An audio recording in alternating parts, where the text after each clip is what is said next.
the Shadow School. Kyle's transfer to Shadow School wasn't by choice, but after his family moved to a small town, it was the only school around.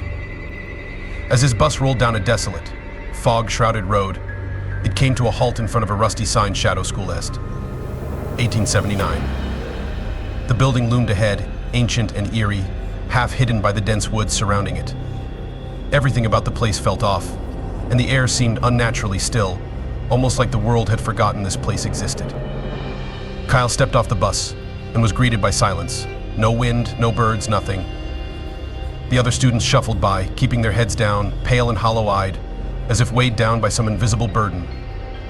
The atmosphere was suffocating, the sky a dull gray that cast everything in a cold, lifeless light. Inside, the school was no better. The hallways stretched unnaturally long, lined with old photographs of past students.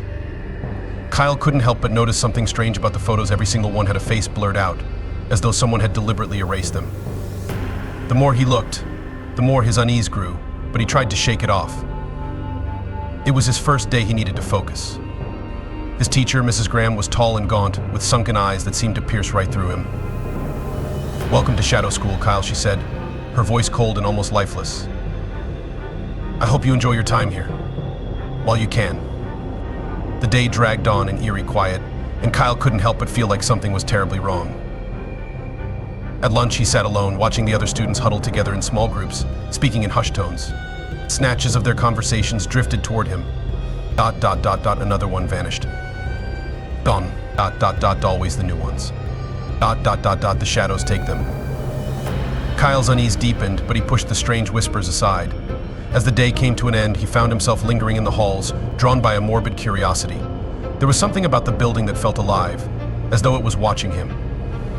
The lights flickered overhead, casting long, distorted shadows that seemed to move on their own. As he turned a corner, his heart stopped. At the end of the hallway stood a shadow, tall, human-like. But wrong. Its limbs were too long, its movements too smooth. And it seemed to be watching him with eyes that weren't there. Kyle blinked, and the figure was gone, swallowed by the darkness. Fear surged through him, and he bolted for the exit. But no matter which way he turned, the hallways twisted and changed, leading him back to the same place. The building had become a maze, trapping him inside.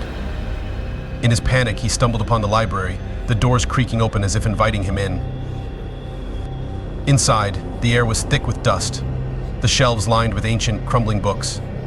At the far end of the room, Kyle saw something that didn't belong, a journal open on a desk. Drawn to it, he approached cautiously, his heart pounding in his chest. The journal's pages were filled with frantic writings, warnings about the shadows that lived in the school. They weren't just tricks of light.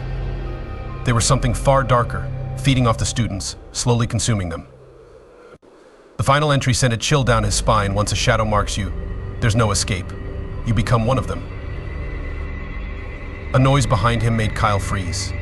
Slowly, he turned to see a shadow creeping along the walls, stretching toward him.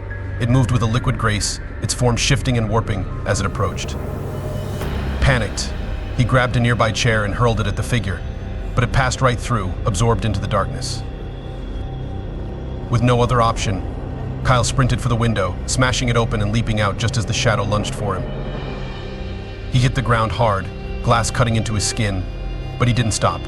He scrambled to his feet and ran, not daring to look back at the school. As he fled down the fog-covered road, something gnawed at the back of his mind. The further he ran, the colder the air became, and the heavier the silence grew.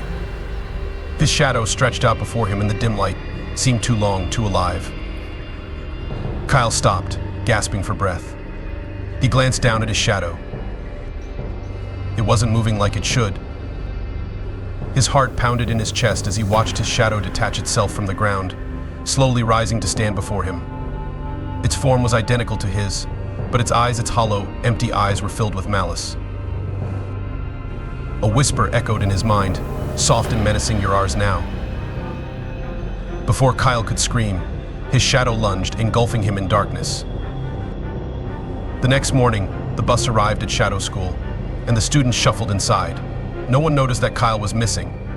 His shadow, however, stood tall among the others, watching and waiting for the next new arrival.